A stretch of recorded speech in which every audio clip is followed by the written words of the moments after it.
শোনো না, আজকে একটু মটন বিরিয়ানি করবে? আরে বিরিয়ানি তো রোজই খাও, আজকে মটন পোলাও খাবে? মুরাদাবাদি আগনিক পোলাও। মটন পোলাও? কোনো দিন তো খাওনি, আজকে বানাচ্ছি, খেয়ে দেখো। ঠিক দু আছে, বানাও তাহলে। মাটন ইয়াকনি পোলাওয়ের জন্য আমি এখানে 500 গ্রাম মটন নিয়ে নিয়েছি। এখন কুকারে দিয়ে দিয়েছি সেদ্ধ করার জন্য। এর মধ্যে দিয়ে দেব বড় সাইজের পেঁয়াজ একটা কুচো করে কাটা, আর দেব 1 চামচ রসুন বাটা, 1 চামচ আদা বাটা, 1 চামচ কাঁচা লঙ্কা বাটা, আর দেব স্বাদ মতো নুন, আর 1 লিটারের মতো জল।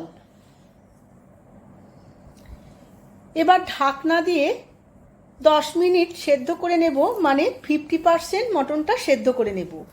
মটনটা সেদ্ধ হতে হতে একটা স্পেশাল মশলা বানিয়ে নেব। তার মধ্যে নিয়ে নিয়েছি 1 চামচ জিরে, 1 চামচ গোলমরিচ, 1.5 চামচ মৌরি, 2 ইঞ্চি দারচিনি, 1/2 চামচ লবঙ্গ, একটা বড় এলাচ, 4টি ছোট এলাচ, একটি জয়িত্রী ফুল, আর 1/2 জায়ফল। এই সমস্ত মশলাগুলো একটা মিক্সিং জারে নিয়ে নেব। এবার চাপা দিয়ে মিহি করে গুঁড়িয়ে নেব।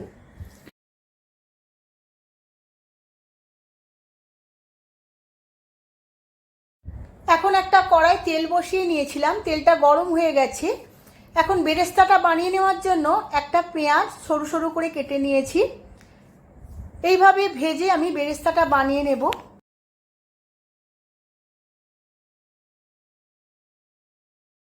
পেঁয়াজটা বাদামি করে ভেজে নিয়েছি, বেরেস্তাটা আমার রেডি হয়ে গেছে। এবার তেল ঝেড়ে তুলে নেব। অন্যদিকে দেখে নেব মটনটা আমার 50% সেদ্ধ হয়ে গেছে। এবার ইয়াকনি থেকে মটনটা সেপারেট করে নেব। এইভাবে ছাঁকনিতে করে তুলে একটা অন্য পাত্রে রেখে দিলাম। এদিকে ইয়াকনিটা রেখে দেব, অন্য কাজে লাগাবো আমি। মেন রেসিপিতে চলে যাব। পেঁয়াজ বেরেস্তার তেলের মধ্যে দিয়ে দেব কিছু ফোড়ন। তার মধ্যে 3টে তেজপাতা, 1/2 চামচ জিরে, 1/2 চামচ সাজিরে, 1.5 ইঞ্চির মতো দারচিনি, একটি বড় এলাচ, 1/2 চামচ গোলমরিচ, 4-5টা ছোট এলাচ, আর কয়েকটা লবঙ্গ। সমস্ত কিছু খুব ভালো করে ভেজে নেব। ফোড়নগুলো খুব ভালো করে ভাজা হয়ে গেছে। এখন দিয়ে দেব কেটে রাখা একটা পেঁয়াজ। পেঁয়াজটা আমি মশলার সাথে খুব ভালো করে ভেজে নেব। এই রেসিপিতে আমি পেঁয়াজটা একটু বেশি ব্যবহার করেছি, 3 রকমভাবে ব্যবহার করেছি, আপনারা দেখলেই বুঝতে পারবেন। এবং মশলাটাও এতে বেশি ব্যবহার হয়, যেহেতু এটা মশলাদার রেসিপি।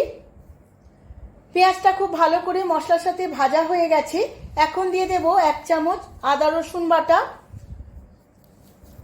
আদা রসুন বাটা আমি পেঁয়াজের সাথে খুব ভালো করে ভেজে নেব বা কষিয়ে নেব।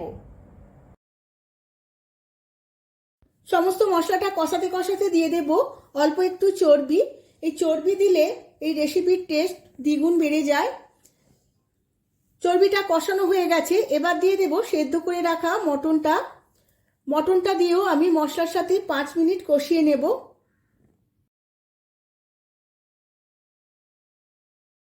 সমস্ত মশলার সাথে মটনটা খুব ভালো করে 5 মিনিট কষিয়ে নিয়েছি। তেলটাও ছেড়ে গেছে। এখন দিয়ে দেব 100 গ্রাম ফেটানো টক দই। টক দইটা দিয়েও আমি সমস্ত উপকরণগুলো আবারও একবার কষিয়ে নেব। এই সময় গ্যাসের ফ্লেমটা লোতে রাখতে হবে, না হলে টক দইটা ফেটে যাবে।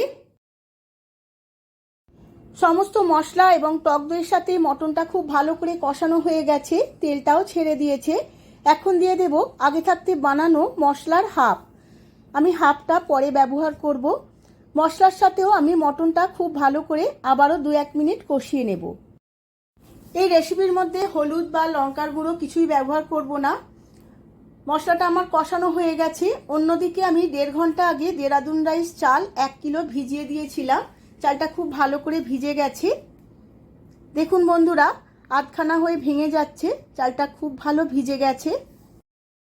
এই মটন কষার উপরে সমস্ত ভেজানো চালটা আমি দিয়ে দেব। ভেজানো চালটা দেওয়ার পর আমি যে মূল ইয়াকনিটা তৈরি করে নিয়েছিলাম, এই ইয়াকনিটা সমস্তটাই দিয়ে দেব। এখানে 1 লিটারের মতো ইয়াকনি আছে। এই রেসিপির মূল উপকরণ হচ্ছে এই ইয়াকনি। ইয়াকনিটা দিয়ে আমি সমস্ত কিছু খুব ভালোভাবে মিশিয়ে নেব। এবার দিয়ে দেব স্বাদ মতো নুন। এখানে জলের পরিমাণটা আপনারা বুঝে দেবেন, যা চাল নেবেন তার ডবল জল দিতে হবে। ইয়াকনিটা বানানোর সময় জলটা আপনারা দিয়ে দেবেন। এখন দিয়ে দেব স্বাদ অনুযায়ী চিনি। এবার সমস্ত কিছু খুব ভালো করে মিশিয়ে নেব। আমি ধনের গুঁড়োটা স্কিপ করে গিয়েছিলাম, এখন 1 চামচ ধনের গুঁড়ো দিয়ে খুব ভালো করে মিশিয়ে নেব। এবার চাপা দিয়ে হাই ফ্লেমে 3 মিনিট, বাকি আধ ঘন্টা লো ফ্লেমে সেদ্ধ করে নেব। আধ ঘন্টা পরে আমি দেখে নেব। দেখুন বন্ধুরা, কত সুন্দর ঝুরঝুরে হয়েছে, জলটাও একদম শুকিয়ে গেছে, চালটাও বেশ ভালো সেদ্ধ হয়ে গেছে। এবার ওপর থেকে দিয়ে দেব বাকি মশলাটা যেটা আমি বানিয়ে নিয়েছিলাম, আর দিয়ে দেব বানিয়ে নেওয়া বেরেস্তা, আর দেব 1 মুঠো কুচনো ধনেপাতা, দেব 4-6টা কাঁচা লঙ্কা চেরা। এবার এর মধ্যে দিয়ে দেব 2 চামচ দেশি ঘি। এবার চাপা দিয়ে সেট হতে দেব আরো 5 মিনিট লো ফ্লেমে। 5 মিনিট পরে দেখে নেব। দেখুন বন্ধুরা, কত সুন্দর ঝুরঝুরে হয়েছে। আমার ইয়াকনি পোলাওটা একদম রেডি হয়ে গেছে, সার্ভ করে নেব। খেয়েই দেখি কেমন লাগে মটন পোলাও। উফ, দারুণ খেতে হয়েছে, দারুণ করেছো তুমি। আমার বাড়ির লোকের তো সবারই খুবই ভালো লেগেছে। বন্ধুরা, ভিডিওটা যদি ভালো লেগে থাকে অবশ্যই ভিডিওটিতে লাইক, কমেন্ট, শেয়ার করে দেবেন। আর আমার ইউটিউব চ্যানেলটিকে অবশ্যই সাবস্ক্রাইব করে দেবেন। আবার দেখা হবে নতুন কোনো রেসিপি নিয়ে। ধন্যবাদ।